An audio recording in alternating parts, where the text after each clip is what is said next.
Hey, this is Rob Anspach, and welcome back to another edition of eHeroes. Today's eHero is Crystal Girgenti, and we're going to talk about bold people, big messages. And so I want to thank you, Crystal, for being here, and welcome to eHeroes. Oh, thanks so much for having me. I'm excited. It's going to be a traumatizing event. It take about 25 minutes. And I think everybody listening is you're going to be traumatized too, or you're going to learn some good things. So, but We love traumatizing people. it's all in fun, and we roll with it. It's you don't win points for answering the questions right, but you might get some fans and friends and followers and stalkers and creepers. But hey, it's all relative, right? Sounds good to me.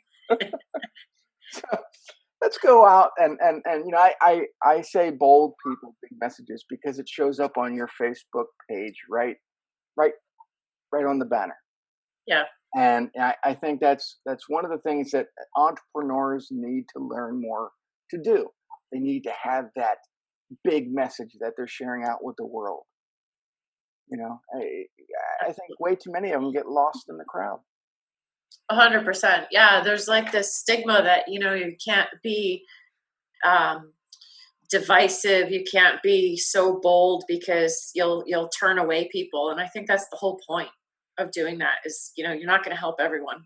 Right. And, that was one of the things that, I learned a long time ago is that, I've written all these great books and people love them. But when I just started writing books that I enjoyed writing about, sharing my sarcasm in the whole Rob versus series, I've had more people hire me because of that sarcasm by being a little bit more bolder than I was. People are like, "Well, I really like that. You really made me laugh. Thank you very much."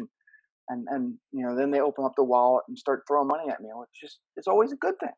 It's great when you're like running down the street and people are throwing money at you. It's fantastic. Yeah. Yeah.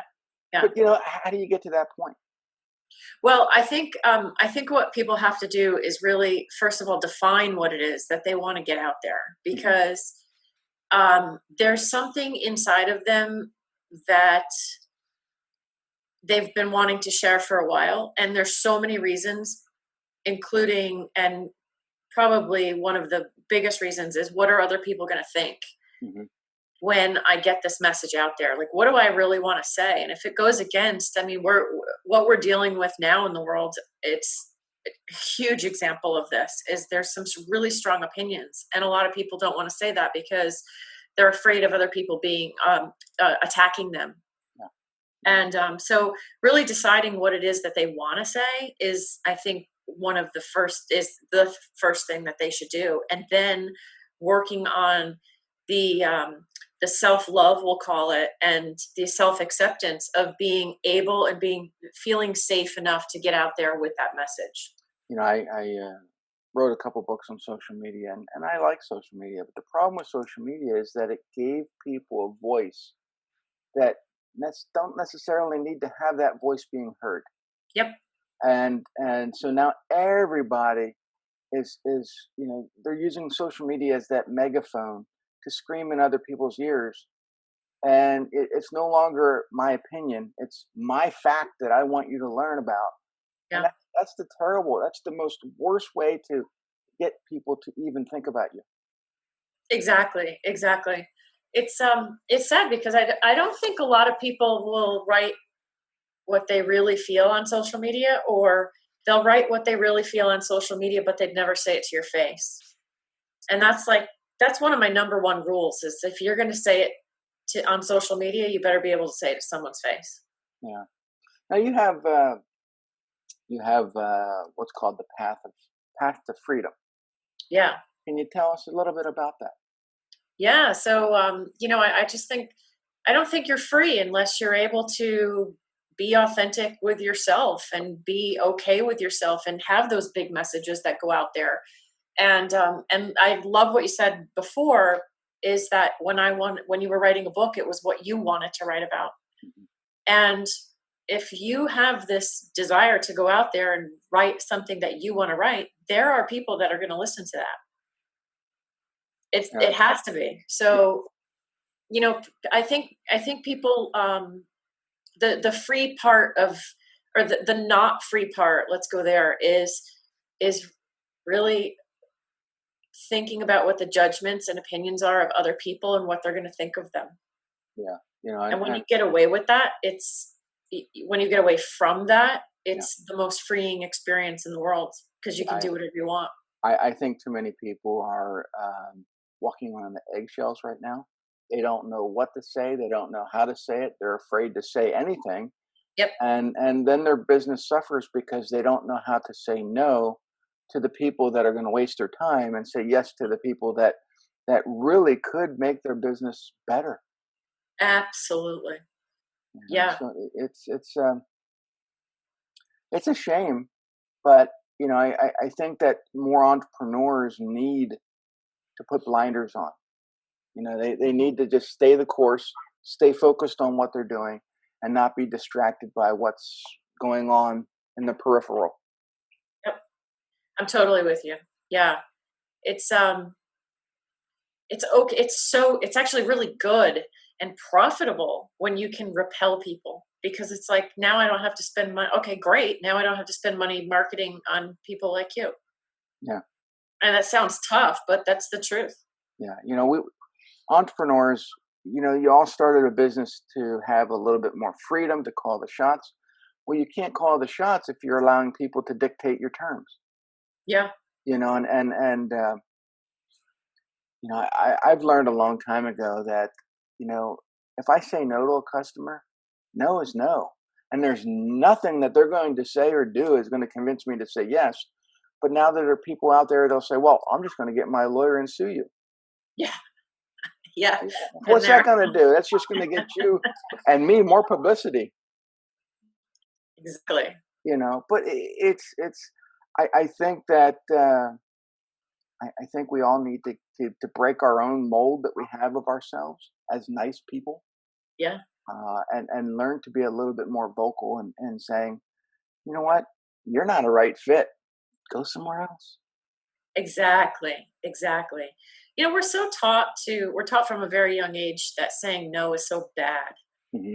And when we said caring about what other people think, um, the first thing that people think about is that it's their peers and social media, but it goes back to your parents or whoever raised you. I mean, it really does, because that's where all those patterns and all those programs have been installed, if you will. And it comes back to that. And that's really what people have a problem with. I mean, you think that it was like, oh, my friends are going to have this problem or judge me. And it usually comes back to what their parents are going to think, Yeah. or their I mean, family. my parents were very supportive. I was probably the only one who didn't go to college. And I did go. I did. And I didn't complete college. I went 2 years, but it wasn't for me. And Yeah. I didn't want my parents to continue paying for that because it just I needed to learn the world on my own. Oh, that's so And cool. Yeah. and over the years, I've developed multiple businesses. I've made a lot of money. You know, and people like what I do for them. Um, but had I gone to college, would have it been different? I don't know. Would I have gone into the service? Who knows? But I like the path that I took. There's no regrets. And I think that's another thing that people, especially entrepreneurs, they start to think about everything that they missed out on. And they start saying, well, what if I did this? What if I did that? What ifs don't work? Just move forward. 100%. Yeah. Yeah. It's funny, I think about it is, what do you want to, you ask a kid, right? What do you want to be when you grow up? And they're like, a princess or a firefighter, or something like that. And, if a kid looked at you and said, I want to be extremely wealthy, Yeah. think about the reactions that the family would get, Oh, you yeah. know? And those reactions are going to be different in every family. I mean, my family was like, you're crazy. There's something wrong with you. That's not the class that we're in. I grew up poor, and, wah, wah. But it doesn't, to them, it was like completely out of reach. So I had to figure all of this out. And, I was just thinking about it today, actually. It was like people quit so easily because they figure out, they finally figure out that there's real work that goes in behind the scenes. Hmm. And once they figure that out, they'll quit. Yeah, yeah. There was, when I started out as an entrepreneur, um, that was very early. I mean, I when I was 15 and 16, I mowed lawns everywhere. And then I was told, hey, you have to get a real job, and I became a bag boy in a grocery store making $3.35 an hour. And I didn't like that. I just didn't like that pay cut that I ended up having to take because I was making more mowing lawns. Um, but I think that there was a lot of people out there that they get disgruntled, but they don't want to do anything about it. They stay in a job that they hate. They stay as an entrepreneur when they can't really do anything. Um, if you are an entrepreneur and you're stuck doing the same thing over and over and over again, that's really not an entrepreneur. That's you just having a job that you don't like. Yeah. And I think that we need to remember why we started, our journey as an entrepreneur. And it goes back to that freedom. It goes back to, you know, calling the shots. And you can't call the shots if you're the only one doing it. Yeah. Yeah. It's no fun to live by someone else's rules, Hmm. to live your life by someone else's rules, because and vice versa too. It's no fun for anyone else to live by your rules. Right. And that that can be a really hard thing for people to hear and to receive. One of the things that popped up in your memory from last year was all about claiming personal growth. And it says, claiming personal growth while going to the job you hate, staying in a toxic relationship, staying broke and miserable, and denying yourself your dream is not growth. It's feeding yourself a line of bullshit. So And that's so true because we do. We feed ourselves all that garbage day in and day out, and we prevent ourselves from growing, from changing, from being a different person. And I was a carpet cleaning entrepreneur for 19 years, and I knew that I could do other things. And halfway through my carpet cleaning endeavor, I started coaching. I started teaching other people marketing, and it took some time. But within that time frame, I knew that I wanted out of the cleaning industry, and I wanted full time into the coaching industry, and it took time. But I transitioned myself in such a way that when I said goodbye to the cleaning industry, I was making more money coaching. And if I can do it, anybody can do it. exactly, You know, exactly. and I always like the line in the movie The Knight's Tale, where the kid asks his dad if he can change his stars. As an entrepreneur, you can change your stars anytime. You can Yeah. go from a carpet cleaner to a coach. You can go from a janitor to a CEO of a business. There's no stopping you. Rob, it's so funny because I think like everything happens for a reason. So just last night I was having a conversation, and it was about time, Hmm. and it was saying things take time, Hmm. or you can't just go and do that. You have to be patient and wait. And I said, well, wait a second. Why are you putting time in charge of this when what's really in charge of it is the decision? Hmm. Because you could, we talk about grief, right? Grief is a perfect example, or stopping smoking. You know, the it nothing happens until that decision is made that I'm not going to feel this way anymore. Hmm. And sometimes that takes time because you're so stuck in that, what you think is a growth pattern and all that bullshit that we talked about, right? Hmm. But it's not. It doesn't have to take time. Right. It's just this pattern that everyone keeps saying we have to. It takes time. No, it doesn't. Yeah. It takes decision and it takes Yeah. action. And I find that the people that are bold Boldness doesn't always mean that you're going to dress up in flashy colors or go out there and be Elton John on stage. It means that you're going to be decisive, you're going to take action, and you're going to do stuff when you tell people you're going to do stuff.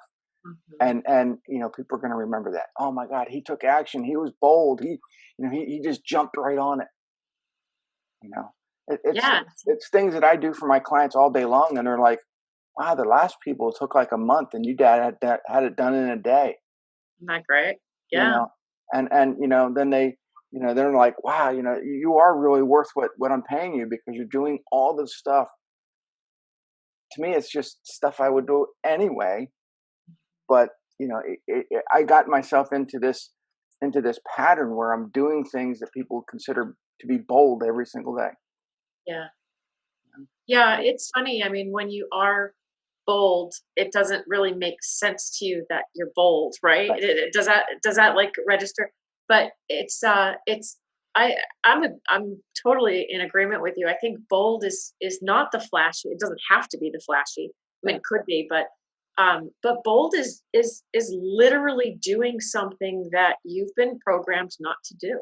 Hmm. I mean, that's my definition of it is, you've been taught to act and behave and do things a certain way and not say this and say this and keep yourself small and keep yourself hidden and all this junk. And then you have to be able to, it's almost a betrayal Hmm. of your parents or other people. But it feels like a betrayal to who you think you are, Right.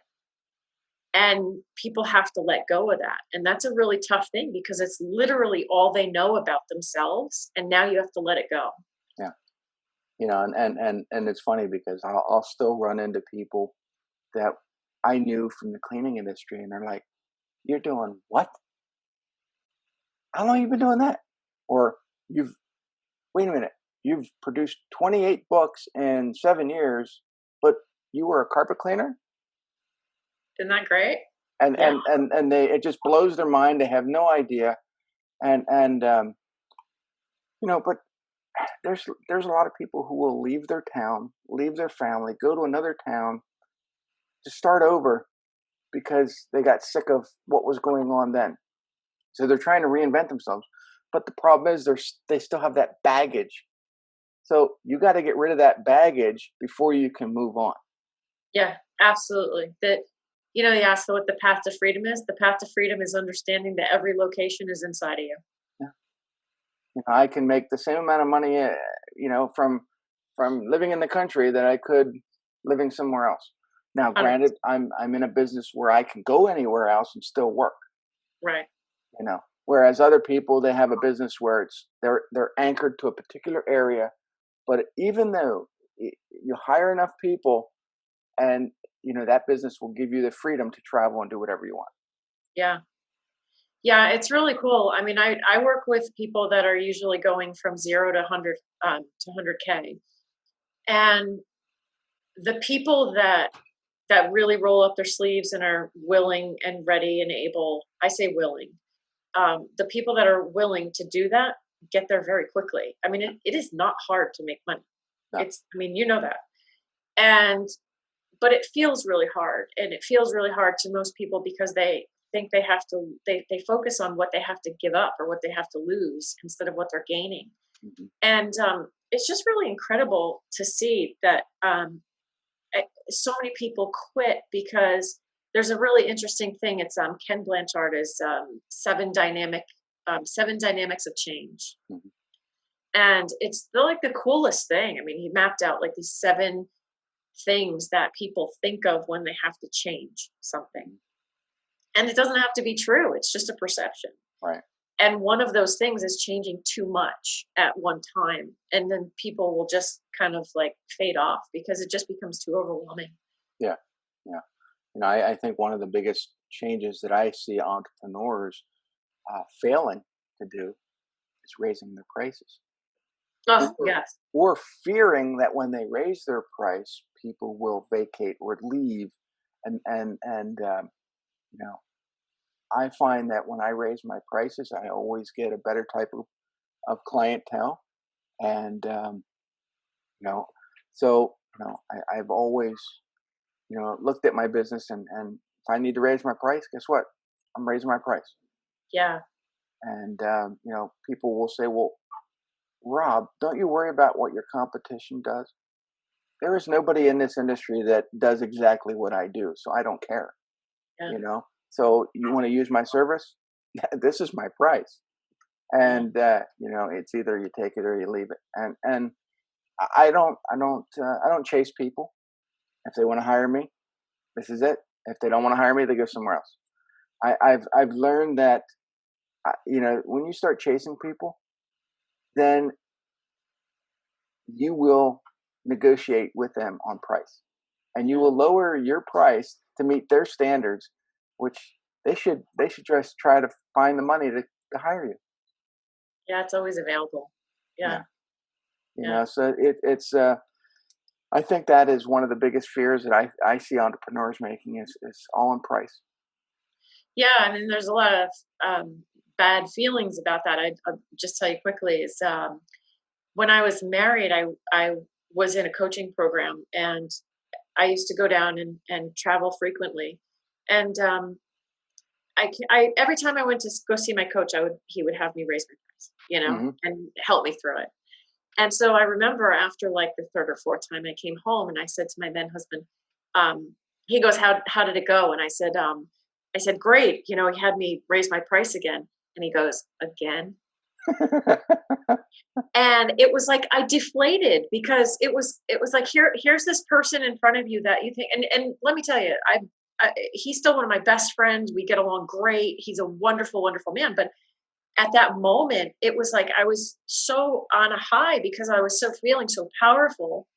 And then he's like, again. And it Yeah, was like, it just, the air was let out of my balloon, yeah, because that's what people think. Oh, you can't raise your price too much because then you'll scare away people, or whatever their reasoning is. yeah. And I had to learn that that was his problem, not mine. Well, the scaring away people, you scare away the people that are going to be the PETAs, the pain in the asses. Yes. You And know? then it So, gets easier. right. There's if Bill Gates can make billions of dollars a year, there's no reason why anybody else can go out there and make at least $250,000 a year in their business. Zach. Oh my God, I love that. Yes. So Yes. just because he has a team and he's been doing it for a while, you know, he struggled just like everyone else. And Jeff Bezos the same way. You look at all these new billionaires. They started out just like you guys. And if maybe having a huge business is not something you want to do, but there's no reason why you can't make $250,000 a year. 100%. Yep. 100%. So how do people find you? Where do they go? Best way is I'm always on Facebook, and I'm very responsive on Facebook. So go ahead and friend me, follow me over there, Crystal Girgenti. And the last name is Girgenti. Yeah, I'll have And it. If they're watching it on video, they'll see it on the bottom. For those listening on audio on podcasts, well, you're just going to have to revert, rewind and rewind. I'm Italian. I grew up Italian. I'm not Italian. Let me correct that. So I talk fast and I talk with my hands. do that all the time. But I'm Yeah. not Italian. I'm German. I don't even know what they do because I know they don't have spicy food, and I like spicy food. So in Well, fact, I went to Germany for 2 weeks, and most of the food I ate was not German. It was it was. I think we had Mexican one night, Mexican. Yeah, yeah, yeah. Chinese another night. Just don't go down south and try to get Italian food. Yeah, although I've been to Italy, I've been to Venice and Assisi and what was the other ones? Uh, Florence, Nice. and some of the food's good, some of it wasn't so good. So just Yeah, depends on where you go. just anywhere. Yeah, yeah. Yeah. So what's some final words that you wanna shout out and give the audience? So I would love if everyone in life in the world would do what they loved and really find the self worthiness. Is that a word? Well, we're gonna make up words. It's a word to me. Yeah, self worth actually, right? That's probably what it is. Self worth to be able to go out and share whatever message they want with the world because that's why you're here. Mhm. And I think if more people found that and did that, um, we'd have a lot less problems in the world. Oh yeah. I think that self love. Here's my bold message. I think that self love and self worth will solve all the world's problems. Right. And here's the plus side to being bold and having a big message is that you're also leaving behind a legacy that others can follow. Yeah, showing people that it can be done, I think, is one of the most important things we can do. Mhm. So there you go, everybody. This is why Crystal's an e-hero, and I want you guys to follow her, to listen to her, and from what I see, she's as sarcastic as I am. So I think you'll No, a little bit. I think you'll love following her. Maybe you'll get traumatized, but you do that already. Listening to me all the time. So um, follow her on Facebook, and I'll see you guys on the next episode. Adios. bye, guys. Thanks for having me.